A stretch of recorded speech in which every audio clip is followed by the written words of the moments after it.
Hindi ko naisara ang aking bibig sa pagkamangha sa paligid hanggang sa makarating ako sa banyo. Kahit ang loob ay mas maganda pa sa bahay namin ni ate. Napakalinis ng marmol na siyang dingding at sahig. May bathtub at kumpleto sa gamit.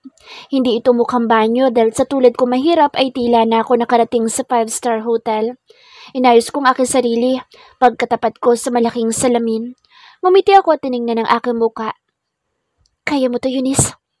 Kaya mo to. Kasama mo sa God. Pampalakas ko ng loob. Nagsisimula pa lang ang pagdiriwang ngunit gustong gusto ko nang umuwi. Hindi ako sanay sa ganitong lugar. Nagtagal ako sa loob ng ilang minuto bago ako nagkalakas ng loob na muling bumalik. Napapatingin pa rin ako sa paligid. Napakalaking lugar, sobra. Napakunot ang noo ko dahil sa halinghing na aking naririnig doon. Palabas na ako ng kusina na siyang madadaanan kung papunta ng banyo. Palakas ng palakas ang halinghing ng boss babae na tila nasasaktan. 5? Si Mr. Phipp? May sinasaktan siya? Mabilis ako napatakbo sa gawin ng pinto ko saan nanggagaling ang ingay. Hirap na hirap ang boss ng babae at paus na ito. Binundol ako ng labis na kaba nang makatapat ako sa pinto. Napa-sign of the cross ako dahil sa takot. Walang katao-tao kaya hindi ako makakahingi ng saklolo. Kailangan kong tulungan ang babae sa loob.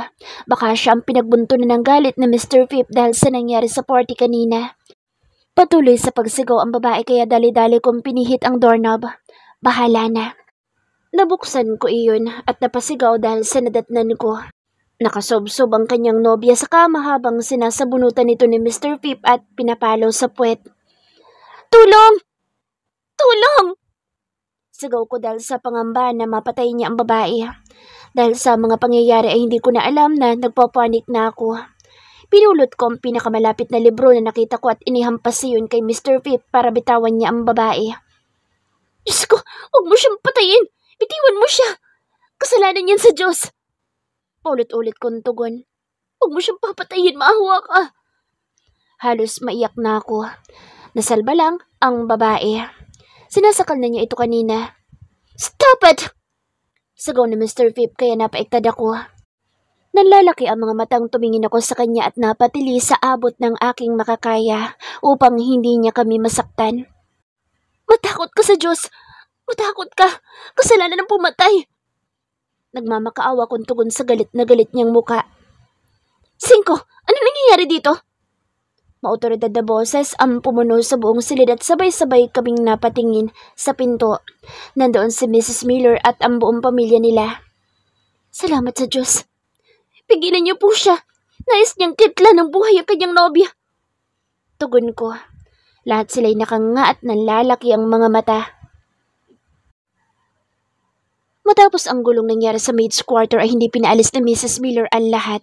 Pinagbihis niya sa Mr. Phipp at Miss Eileen, saka inimbitahan para kausapin samantalang ang kabakoy hindi maampat. Ramdam kong panganib na naman ang mangyayari. Puro na lamang ako kapalpakan. Hindi sinasaktan o pinapatay ni Cinco ang kanyang nobya, iha. Kung yun ang iyong nasa isip, huwag kang matakot dahil hindi siya masamang tao. Panimula ni Mrs. Miller. Hinawakan niyang aking kamay at banayad ng ngumiti. Kumunot ang aking noo dahil gustong arukin ng isipan ko kung hindi niya sinasaktan at gustong patayin ang kanyang nobya. Anong ginagawa nila at nasa ganoong posisyon sila? Pasensya na po kung mali ang aking pangunawa. Ano po ba yung ginagawa nila? Lakas loob kong tanong. Kita ko ang reaksyon ng magkakapatid na tila nagpipigil ng tawa. Hindi mo alam ang ginagawa namin, ha? Nagsisex! Nanlaki ang mga mata ko dahil sa lakas ng kanyang boses at dahil sa bulgar niyang salita ay napatakip ako ng aking mga tenga. Napakarumi ng kanyang bibig. Tumingin ito sa kanyang ina habang ako'y halos atakihin pa rin sa mga salitan lumabas sa kanyang bibig. Mami naman, pati sex life ko'y naagrabyado. Nasasagad ng pasensya ko sa babaeng yan. Pabalik-balik ang kanyang paglalakad habang nakapamewang at napapahilamos sa muka. Samantalang ako'y nakayuko at nagpipigil ng luha. Ngunit ang pagtatalik ay para sa mag-asawa lamang. Tugon ko. Dapat kong panindigan ng aking ipinaglalaban. Malaking kasalanan ang makipagtalik sa hindi mo pa asawa at ako'y nahahabag dahil parang ipinagmamalaki niya pa ang bagay na iyon. Kesyo mag-asawa kami sa hindi. Magtatali kami kung gusto namin. Bakas ang pagkayamot sa kanyang muka. Hindi ko alam kung saan lugar ka itinago ng mga magulang mo. Kung bakit noong nakakita ka ng may nagsasex, akala mo pinapatay yung babae. Tahimik lamang ang buong paligid habang lahat ay nakatuon ng tingin sa kanya.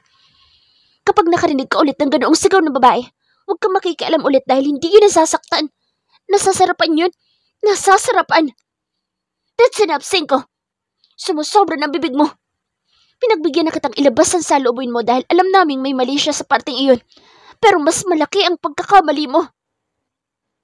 Puno ng diing tugon ni Mrs. Miller. Maupo ka. Utos pa nito sa anak. Aalis po muna ako, Mommy. Seryoso ang mukha niya. Uupo ka o hindi ka na makakabalik sa pamamahin na to?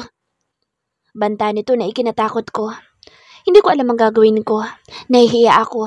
Kahit sana anong meron sa paniniwala ko, hindi na ako dapat nakialam sa ibang tao. Ngunit hindi ko alam na nagtatalik pala sila. Oo, alam ko ang salitang sex o pagtatalik pero wala akong ni katiting na ideya na may sakalan at paluan pala ng puwet na nagaganap kapag ginagawa iyon ng babae at lalaki. Hindi ko rin nanaisin na alamin ang ibang detalye tungkol doon. Napaka makasalanan ko. Diyos ko, patawarin niyo po ako. Umupo si Mr. Phipps sa tabi ni Miss Eileen habang ang babae ay nakataas pa rin ang noo na tila walang kagimbal-gimbal na nangyari. Ako ang nahihiya sa lahat. Sorry for that, Iha. Are you okay? Malumanay na tanong sa akin ni Mrs. Miller. Nanginginig ang mga kamay ko kaya't mabilis ko yung itinago sa akin likod. Tumingin ako sa kanya at dahan-dahang tumango. Bakit siyang tinatanong niyo ng ganyan, Mommy? Siya ang may kasalanan at ako ang agrabyado dito. Sabat na Mr. Phipp kaya masama itong tiningnan ng ina na ikinatahimik nito. Walang ibang may kasalanan dito kundi ikaw. Hindi hotel ang pamamahay ko, Cinco. Ni isa sa mga kapatid mo walang nagdala dito ng babae at nakapag-sex. Ikaw pa lang. Hindi niyo lang talaga nahuhuli, Mommy. Sabat niya ulit. Napayuko akong muli na magtamang aming mga tingin at pinalisikan niya ako. Ang mga magkakapatid at ang mga asawa nito ay tahimik rin lang na nakikinig sa usapan. Nandito kami sa malaki nilang sala at ang mga bisita ay patuloy pa rin sa pagpaparty sa labas. At kailan pa naging okay sa akin na nakikipag-sex ka sa kung saan-saan? Kung balak niyo pala mag-sex ay dapat sa kwarto mo siya dinala at hindi sa maid's quarter. Tugon pa ng kanilang ina. No way. Ang dadaling ko lang sa kwarto ko ay yung magiging asawa ko. Mabilis na sagot niya at napakamot pa sa ulo. Hindi ba't girlfriend mo sa Eileen at magiging soon-to-be wife? Are you telling me na hindi mo siya magiging asawa? Tumas ang kilay ng ginang habang ang magkakapatid ay nagsingisi. Nag-iwas ng tingin si Mr. Phipp. Answer your mother, Cinco. Udyok ni Mr. Phipp, ang kanilang tatay. Ang naantahalang sex kong usapan dito, Mommy. Anya na tila hindi alam ang isasagot. Nandoon pa rin tayo sa usapan na iyon. Bumabase lang ako sa sagot mo. Kahit kalmado ay natatakot pa rin ako sa tono ng pananalita ng ginang dahil maotoridad ito. At sa laki ng kanyang mga anak ay respetado ang kanyang trono sa pamilya. Ilaw ng tahanan. Hindi muli nagsalita si Mr. Phipp. Alam ko mga pinagagagawa mo. And you can fool me, son. Yumuko ito. I'm sorry, Mom. Kung hindi mo siya dinala sa maid's quarter, hindi kayo maistorbo at hindi ka ba nahihiya sa bisita? Siya pa mismo ang nakakita sa kababuyan mo. At kung pagsalitaan mo siya, tila napakalaking mali na naantala ka sa kaluwalhati ang kinalalagyan mo kanina. Dahil sa huling sinabi ng ginang ay hindi napigilan ng magkakapatid na magsitawanan, samantalang ako ay wala pa ring imik. Gustong gusto ko nang umuwi at kapag nangyari iyon ay hindi na ako aapak sa lugar na ito. Puro kapahamakan ang dulot sa akin kapag sangkot kay Mr. Phipp. Ayokong dumating sa puntong masagad ko ang pasensya niya. Kahit papaano ay malaki ang utang na loob ko sa kanya at anong gagawin ko kapag siningil niya ako sa utang ko ng 2 milyon. Hindi tama ang ginawa mo, lalo't sa sister pa nakakita.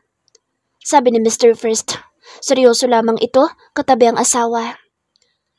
Pasensya na po sa nangyari. Ako po may kasalanan at tumingi po ako ng tawa dahil po sa gulong dala ko. Hindi ko na mapigilan ang pananahimik. Nakakonsensya ako dahil sa panahong iginugugol nila dito sa sala na imbes para sa mga bisita. Hindi ko lang po talaga alam na ganoon po pala ang pagtatalik. Gusto mo malaman? Paturo ka kay Cinco. Singit na Mr. Sais kaya nagtawanan naman sila. Ako lang talaga nasasabing mahilig dito dahil ako palagi nakikita ng ebidensya, kaya nagmamalinis kayo. Pikong tugon ni Mr. Vip. Malinis lang talaga kaming trumabaho. At kumindat sa akin si Mr. Sais nang makitang nakatingin ako sa kanya. Ayoko mauulit pa ito. Gusto kong ito ang una't huli na mangyayari ito. Nagkakaintindihan ba tayo, Cinco? Yes, Mom. I'm sorry. Kahit paano ay nakita kong may kabutihan siyang taglay dahil sa pakikinig niya sa kanyang ina, kahit nasa gitna siya ng inis at galit. Hindi ka dapat nagsusorry sa akin kundi kay Sister Eunice. Nabahira ng kadumihan ng inosente niyang utak. Tugon ng ginang. Pero Mom, kasalanan niya. Pinalisikan ito ng ina. Napipilitan siyang tumingin. Tumaas ang kanyang kilay at walang kangiting-ngiting nagsalita. Sorry. Kahit alam kong labag sa kanyang kalooban ay agad akong tumango. Pagpasensyahan mo rin sana ang aking pang-aabala sa inyo. Pasensya na po talaga. Hindi niya pinansin ang mga sinabi ko. Sigurado ka na ba? Tanong ni Sister Monica habang hinahatid ako palabas ng kumbento. Opo, Sister. Kailangan ko po munang pansamantalang maghanap ng trabaho dahil malapit ang operasyon ni ate at kailangan ng maintenance sa gamot. Mabigat na mabigat ang aking kalooban ngunit wala akong pagpipilian. Tuloy-tuloy na ang pansamantala kong paglabas sa kumbento. Kahit nasa labas ka na, ay huwag kang makakalimot na tumawag dito kapag may kailangan ka, ha? Baka sakaling may maitutulong kami para gumaan ang iyong problema. Niyakap niya ako at maluhaluhang hinaplos ang aking muka. Huwag kang magtatagal sa ospital upang hindi ka makakalap ng mikrobyo dahil sakitin ka. Payo niya. Opo, lahat po ng bili ninyo itatandaan ko. Pinunasan ko ang aking mga luha at muling yumakap sa kanya. Bukas ang simbahan anumang oras ka bumalik. Nang tuluyan ako makalabas ay hinawakan niyang aking kamay at may inilagay na rosaryo. Palagi ka magdadasal anuman ang pagsubok na pagdaanan mo. Opo, Sister. Pinasil niya ang kamay bago tuluyang nagpaalam. Umalis ako sa simbahan na mabigat ang loob. Noon, malapit na ako sa sakay ng tricycle ay muli akong lumingon at tumingin sa krus na nasa taas ng simbahan. Sana po'y gabayan niyo ako sa pansamantalang pag-alis sa inyong tahanan. Humugot ako ng malalim na buntong hininga bago muling nagpatuloy. Halos mag-iisang buwan na simula noong party sa mansyon ng mga Miller at laking pasasalamat ko dahil sa loob ng mga panahong iyon ay hindi na ulit nagsalubong ang landas namin ni Mr. Vip o isa sa kanilang pamilya. Nagtungo ako sa ospital upang kumustahin ang magiging operasyon ni ate. Kahit masakit na makita siya sa kanyang kalagayan ay wala akong ibang magagawa kundi ang magdasal para sa kanyang pagaling. Sana po'y gumaling na siya. Dala ang mga prutas na binili ko ay nagtungo ako sa kwarto niya. Nabutan ko siyang nakaupo sa kanyang higaan at kausap si Julio. Napangiti ako dahil kahit papaano ay nakakaya niya pa rin na umakto ng normal sa kabila ng malubhan niyang sakit. Hello, Ate Tanya. Agaw ko sa atensyon nila. May kirot sa dibdib ko dahil sa pagkawala ng ngiti sa kanyang mga labi nang makita ako. Tumaas ang kanyang kilay at nandidiri ang mga tinging ipinukol sa akin. Anong ginagawa mo dito? Ngumiti ako at humakbang papalapit sa kanya. Malapit ng operasyon mo kaya dapat maging malakas ka. Eto, nagdala ko ng mga prutas. Hey Eunice, ang ganda-ganda mo pa rin. Magilaw na tugon ni Julio at lumapit sa akin. Nakapagbeso at yumakap. Ikaw din, ang gwapo mo pa rin. Gwapo talaga kasi siya. Madaming babaeng nakakagusto sa kanya ngunit ayaw niya dahil lalaki rin daw ang kanyang gusto. Sino nagsabi sa iyo na magpapa-opera ako? At isa pa, bakit ka ba nandito? Naalibadbaran ako sa iyo. Umalis ka nga. Asik niya pero nakangiti pa rin ako. Anong gusto mong kainin, ate? May pera ako na tabi dito. Pera? Mula sa pagpupokpok mo?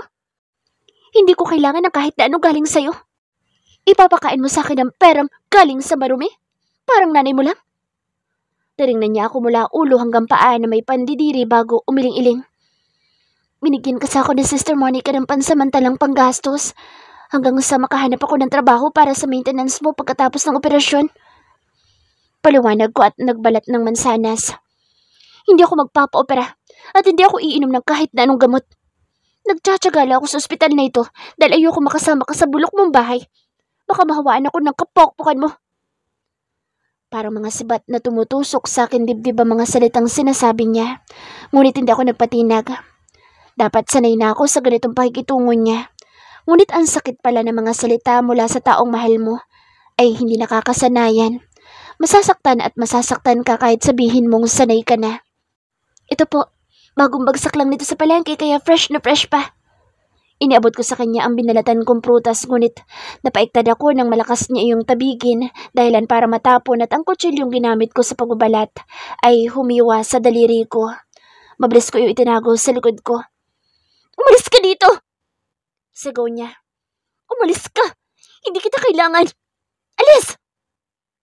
Umeko sa buong kwarto ang kanyang galit na sigaw. Iwan mo muna siya, Eunice.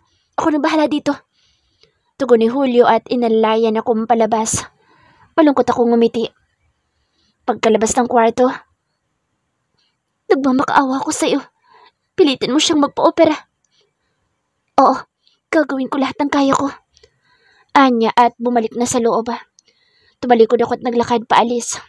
Doon ko na hindi napigilan ng mga luha ko. Nasasaktan ako dahil hanggang ngayon ay galit na galit pa rin siya sa akin. Kahit anong gawin ko ay pinandidirihan niya pa rin ako. Nakayuko ako naglalakad dahil ayoko makita ng mga tao ang pag-iyak ko. Kailangan ko maging matapang. Miss, yung kamay mo dumudugo. Dinig kong tugon ng isang lalaki ngunit nagtuloy-tuloy ako. Paliko na ako sa kabilang pasilyo palabas nang may humawak sa braso ko. Miss, dumudugo ka akong kamay mo. Hinila niya ako para siguro humarap sa kanya ngunit dahil sa panghihina ko, mula sa pagpipigil ng luha ay nakasubsob ako sa kanya. Doon ako napahaguluhol. Hindi ko na napigilan ang sarili ko dahil naghahalo-halo na ang bigat sa dibdib ko. Kahit lang sana pumayag siyang operahan at gumaling. Kahit hindi na niya ako patawarin basta magpatuloy lamang siya lumaban para mabuhay. Ilang minuto ako sa pag-iyak hanggang sa naramdaman ko ang pagyakap sa akin ng matitigas na braso. Natigilan ako dahil doon lamang nag-sink in sa utak ko ang kinalalagyan ko. Nanlalaki ang mga matang napatingala ako. Mr. Fit, huwag mong ibubukay ang bibig mo at huwag ka magsasalita tungkol sa pagiging banal. Kung ayaw mong itulak kita, umiyak ka lang dyan. Pabalang niyang tugon at isunubsob ako sa dibdib niya. Pasensya na po talaga dahil kayo pa po ang naiyakan ko. Nakayuko ako habang nakatingin sa mga daliri ko na may band-aid na ngayon. Hindi ako makatingin sa kanya dahil sa kabang nararamdaman ko. Sinasanay ko na lang ang sarili ko dahil tila iyon na ang normal ng tibok ng aking puso sa tuwing maglalandas ang aming daan. May katagalan na rin ang huling pagkakataon na nagkita kami at akala ko'y yun na ang huli. Ngunit tila ito na naman sa tadhana. Sa kabilang banda ay may utang na loob ako at pera sa kanya. Kung kaya't sa ayot sa gusto ko ay magsasalubong ang landas namin. Ayos lang. Kahit sinong tao makita ko, ganoon talaga ako. Kaya huwag kang mag-assume. Hindi porket pinasandal kita sa malaki at macho kong dibdib ay gusto na kita. No, ayoko masunog. Mahilig ako sa sex. Yun ang gusto ko. Madaldal pa din siya. Patawarin niyo po ang kanyang mga salita. Hindi naman ako nag-assume at di minsan ay hindi iyon sumagi sa aking isipan. Sapagkat ang tungkulin ko ay ang maglingkod sa Diyos, hindi ang magkagusto o umibig sa isang adan. Para sa akin ay sa simbahan ang itinakdang aking tahanan hanggang sa ako'y mamatay. Bakit po kayo ganyan? Bakit ano? Bakit ako gwapo?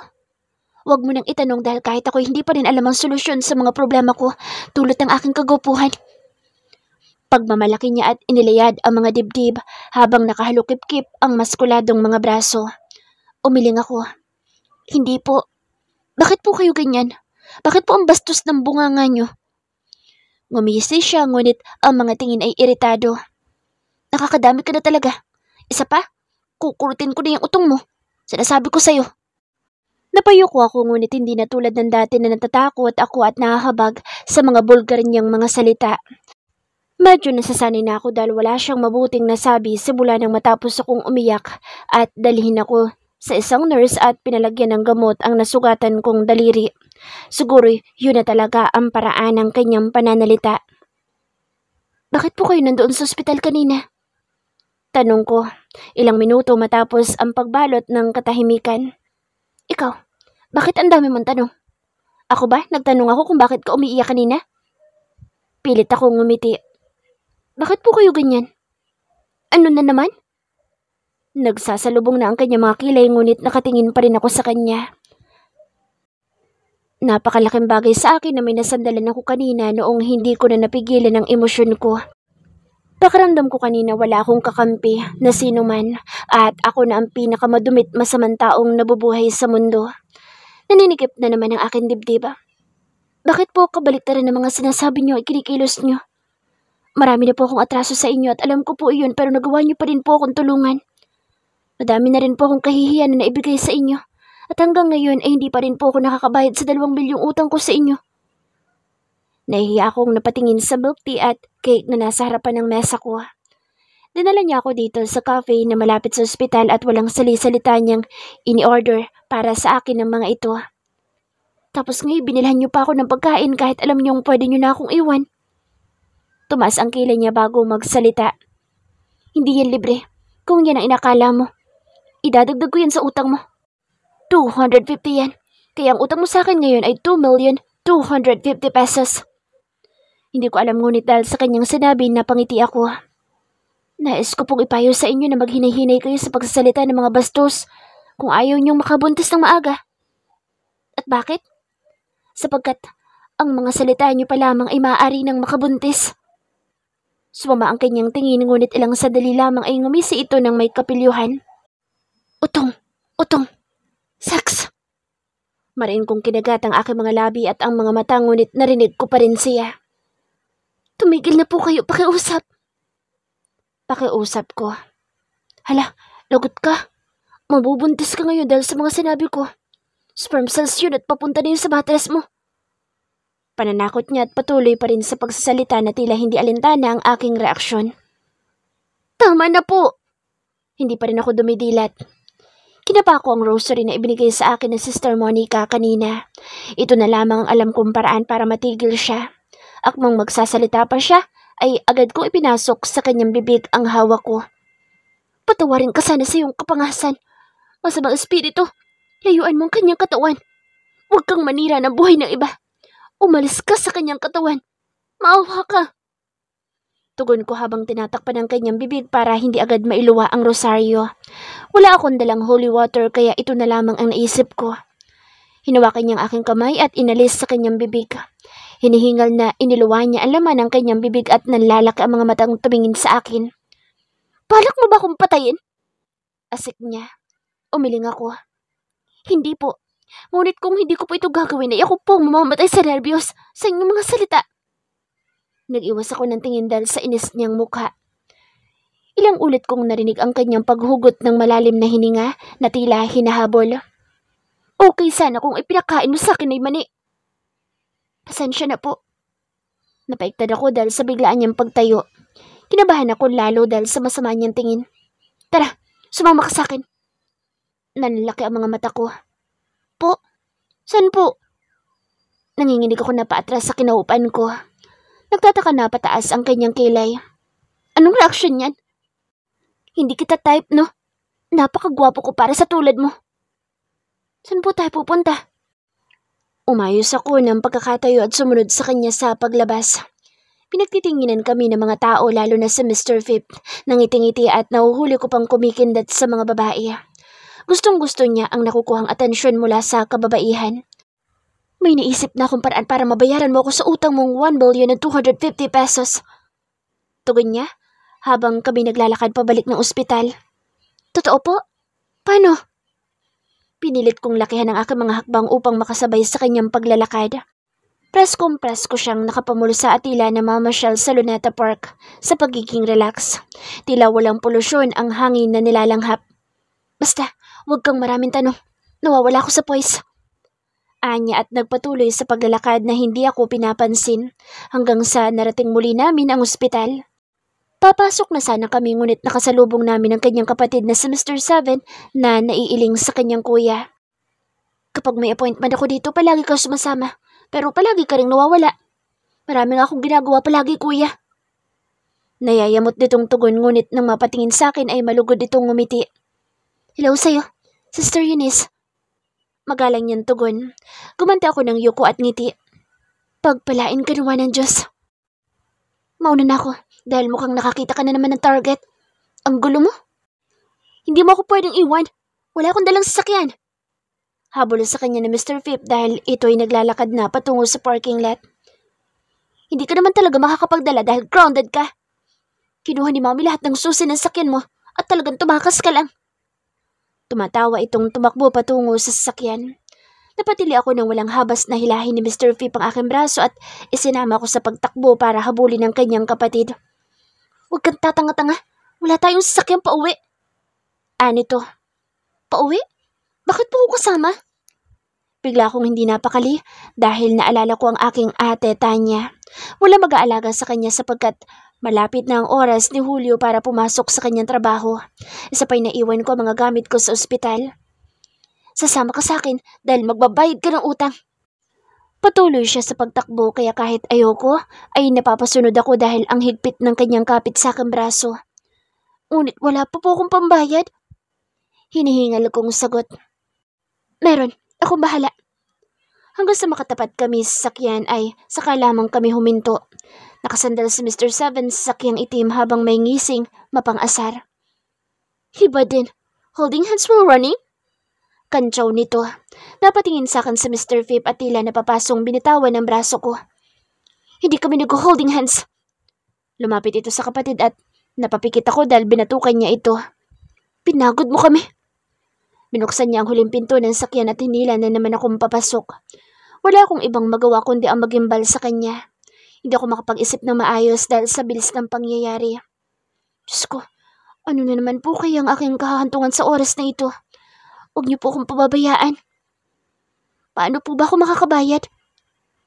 Hindi ako mapakali lalo't nagsimula ng umandar ang sakyan. Di wala akong oras na pansinin ang karangyaan nito dahil sa kaba. Anong maaari kong ibayad sa kanya? Kung sa mga oras na ito ay wala akong pera ni piso. Kung meron man ay hindi yun naabot sa 1,000 pesos na siyang nakatago sa bag na naiwan ko sa ospital. Basta, sumandal ito sa upuan at pumikit. Ngunit kailangan ko pong alagaan ng aking kapatid sapagkat wala siyang kasama ngayon. Apil ako. Nag-aalala ko dahil baka mapano si Ate Tanya. Lahat ng pasyente sa ospital na iyon ay tutok sa alaga, kaya wala kang dapat na ipag-alala. Sagot niya. Akmang sasagot pa sana ako at magbibigay ng aking rason, ngunit tinalikuran na niya ang gawi ko. Wala akong nagawa kundi mapabuntong hininga at ipagpasa Diyos ang pag-aalaga kay Ate Tanya. Kailangan ko bumawi sa lahat ng kasalanan ko sa kanya, ngunit hindi ko iyon magagawa hanggat hindi ako nakakapagbayad kay Mr. Phipp. Sa ngayon ay dapat muna ako sumunod dahil may utang ako.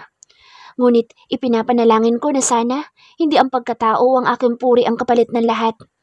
Hindi ko mapapatawad ang aking sarili. Nakarating kami sa isang mataas na gusali.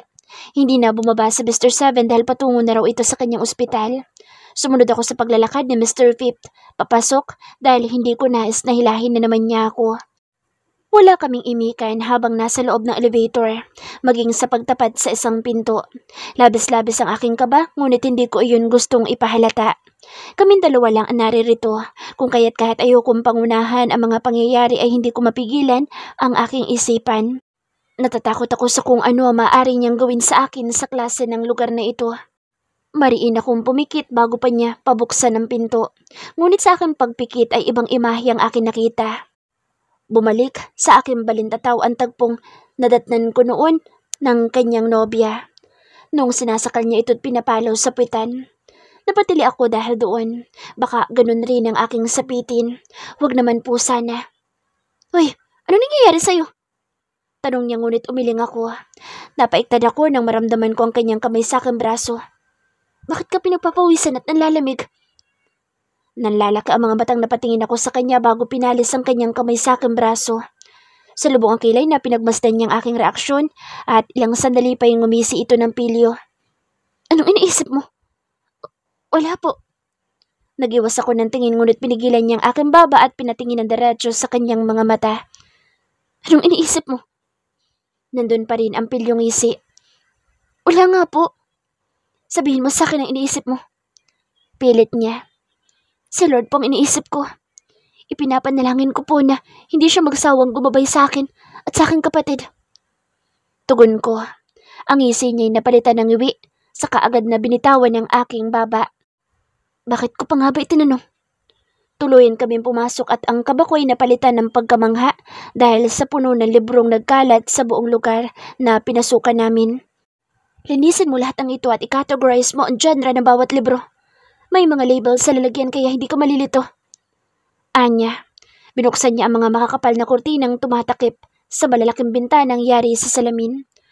Pinagmasdan ko ang mga librong nagkalat at ang pagkamangha ko ay napalitan ng nerbiyos dahil sa mga pabalat na mga ito. May mga aklat palang ganito? Sus Mariosep,